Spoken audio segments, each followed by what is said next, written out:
ನನ್ನೆಲ್ಲ ಪ್ರೀತಿಯ ವೀಕ್ಷಕರಿಗೆ ನಮಸ್ಕಾರ. ನನ್ನ ಗುರುಪರಂಪರೆ ಯೂಟ್ಯೂಬ್ ಚಾನೆಲ್ಗೆ ಸ್ವಾಗತ. ಪ್ರಿಯ ವೀಕ್ಷಕರೇ, ನಾನು ಕಳೆದ ಬಾರಿ ಕುಲದೇವತಾ ವಿಚಾರವನ್ನ ನಾನು ಹೇಳಿದ್ದೆ. ಸೊ ಈ ಕುಲದೇವರ ವಿಚಾರ ಅಂತ ಹೇಳಿದಾಗ ನಾನು ಹೇಳಿದೆ ಯಾವ ನಕ್ಷತ್ರದವರಿಗೆ ಕುಲದೇವತ ಶಾಪ ಇರುತ್ತೆ ಅಂತ ಹೇಳ್ಬಿಟ್ಟು. ನೋಡಿ, ಅಶ್ವಿನಿ ನಕ್ಷತ್ರ ಆಗಿರ್ಬೋದು, ಮಕಾ ನಕ್ಷತ್ರ ಆಗಿರ್ಬೋದು, ಮೂಲಾ ನಕ್ಷತ್ರ ಆಗಿರ್ಬೋದು, ಯಾರು ಈ ನಕ್ಷತ್ರದಲ್ಲಿ ಹುಟ್ಟಿರ್ತಾರೋ ಅವರಿಗೆ ಕುಲದೇವರ ಶಾಪ ಇರುತ್ತೆ. ಅಂದ್ರೆ ಕುಲದೇವರ ಶಾಪ ಅಂತಂದ್ರೆ ಕುಲದೇವರ ಮೊರೆಯನ್ನೇ ಹೋಗದೆ ಬಿಟ್ಬಿಟ್ಟಿರ್ತಾರೆ, ಅಥವಾ ಇವರು ಹುಟ್ಟಿದ ಮೇಲೆ ಆಗ ಗೊತ್ತಾಗುತ್ತೆ ಇವರು ಕುಲದೇವರು ಮಾಡೋದನ್ನ ಬಿಟ್ಬಿಟ್ಟಿದ್ದಾರೆ ಅಂತ ಹೇಳ್ಕೊಂಡು. ಈಗ ನಮ್ಮಂತವ್ರ ಹತ್ರ ಯಾರತ್ತಾದ್ರೂ ಜ್ಯೋತಿಷಿಗಳ ಹತ್ರ ಅಥವಾ ಒಂದು ಸ್ಪಿರಿಚುವಲ್ ಹೀಲರ್ಸ್, ಸ್ಪಿರಿಚುವಲ್ ಹೀಲಿಂಗೇ ಬೇರೆ, ಆಸ್ಟ್ರಾಲಜರ್ಸು, ನ್ಯೂಮರಾಲಜಿಸ್ಟು ಆ ಥರನೇ ಬೇರೆ. ಸೊ ನೀವು ಯಾರ ಬಳಿಗೆ ಹೋಗಿ ಸರಿಯಾದವ್ರ ಹತ್ರ ಮಾಹಿತಿಯನ್ನು ತಿಳ್ಕೊತಾರೋ ಅಂಥವ್ರ ಹತ್ರ ನಿಮಗೆ ಸರಿಯಾದಂಥ ಒಂದು ಉತ್ತರ ಸಿಗುತ್ತೆ. ಒಂದು. ಎರಡನೇದಾಗಿ, ಯಾರ ಜಾತಕದಲ್ಲಿ ಶುಕ್ರ 5ನೇ ಭಾವದಲ್ಲಿ ಇರ್ತಾನೋ, ಅಂದ್ರೆ ಶುಕ್ರ ಯಾವ ಭಾವದಲ್ಲಿ ಸ್ಥಿತನಾಗಿರ್ತಾನೋ ಆ ಭಾವಕ್ಕೆ ಸಂಬಂಧಪಟ್ಟಂಗೆ ನಾವು ಹೇಳ್ಕೊಂಡು ಹೋಗ್ತಾ ಇದ್ದೀವಿ.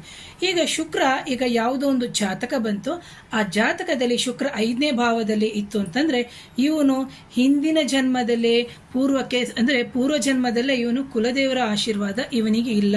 ಒಂದು. ಎರಡನೇದಾಗಿ, ಇವನ ತಾತನಿಗೂ ಅಂದ್ರೆ ತಂದೆಯ ತಂದೆಗೂ ಸಮೇತ ಇವರಿಗೆ ಕುಲದೇವರನ್ನು ಮರ್ತಿದ್ದಾರೆ, ಕುಲದೇವರಿಗೆ ಸಂಬಂಧಪಟ್ಟಂತ ಹರಿಕೆಗಳನ್ನು ಬಿಟ್ಟಿದ್ದಾರೆ, ಕುಲದೇವರಿಗೆ ಸಂಬಂಧಪಟ್ಟಂತ ಶಾಪಗಳಿದೆ, ಅಥವಾ ಕುಲದೇವರು ಇವರ ಬಗ್ಗೆ ಉಗ್ರವಾಗಿದ್ದಾರೆ. ಸೊ ಹಾಗಾಗಿ 5ನೇ ಮನೆಗೆ ಸಂಬಂಧ ಅಂದಾಗ ನಾವು ಕುಲದೇವರ ವಿಚಾರವನ್ನ ನೋಡ್ತೀವಿ.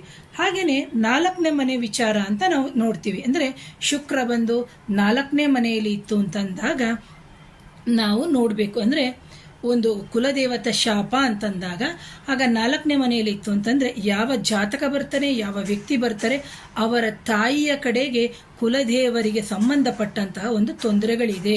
ಹಾಗಾಗಿ ಈ ಕುಲದೇವರಿಗೆ ಸಂಬಂಧಪಟ್ಟಿರುವಂತಹ ಪರಿಹಾರವನ್ನ ನೀವು ಮಾಡ್ಕೋಬೇಕಾಗುತ್ತೆ ಅಂತ. ಈಗ 9ನೇ ಮನೆಯಲ್ಲಿ ಶುಕ್ರ ಇತ್ತು ಅಂತ ಅಂದ್ಕೊಳ್ಳಿ.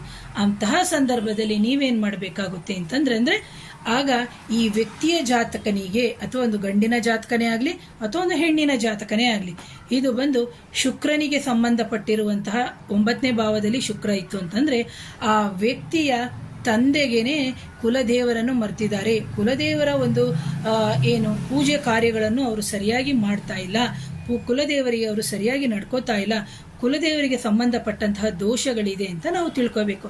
ಅಕಸ್ಮಾತ್ ಕೆಲವೊಂದೊಂದು ಸಂದರ್ಭದಲ್ಲಿ ವಿವಾಹ ತಡೆಗಳು ಅಂತ ನಾವು ಹೇಳ್ತೀವಿ. ಈಗ 7ನೇ ಭಾವದಲ್ಲಿ ಶುಕ್ರ ಇತ್ತು ಅಂತಂದ್ರೆ ಅಂದ್ರೆ ಅದರಲ್ಲೂ ಮೀನ್ಸ್ ಸೋ ಮೆನಿ ಕಾನ್ಸೆಪ್ಟ್ಸ್ ಇದೆ, ಬಟ್ ನಾನು ಸಣ್ಣದಾಗಿ ಹೇಳುವಂಥದ್ದು. ಈಗ 7ನೇ ಮನೆಯಲ್ಲಿ ಕುಲದೇವತಾ ಶಾಪ ಇದ್ದ ಅಂತಹ ಸಂದರ್ಭದಲ್ಲಿ ಈ ವ್ಯಕ್ತಿಗೆ ಒಂದು ಗಂಡು ಜಾತಕ ಆಗಿದ್ರೆ ಆ ವ್ಯಕ್ತಿಗೆ ಸಿಗುವಂತಹ ಹೆಣ್ಣು ಸಮೇತ, ಅಂದ್ರೆ ಹೆಣ್ಣಿನ ಜಾತಕದನ್ನು ಸಮೇತ ಆ ಕುಲದೇವತಾ ಶಾಪ ಇರುವಂತಹ ಒಂದು ಹೆಣ್ಣೇ ಬರ್ತಾಳೆ ಅಂತ. ಅಥವಾ ಒಂದು ಹೆಣ್ಣಿನ ಜಾತಕ ಇದ್ರೆ ಕುಲದೇವತಾ ಶಾಪ ಇರುವಂತಹ ಅಥವಾ ದೋಷಗಳಿರುವಂತಹ ಗಂಡೇ ಸಿಗುತ್ತೆ ಅಂತ ಮುಂಚಿತವಾಗ್ಲೇನೆ ನಾವು ಪ್ರಿಡಿಕ್ಟ್ ಮಾಡಬಹುದು.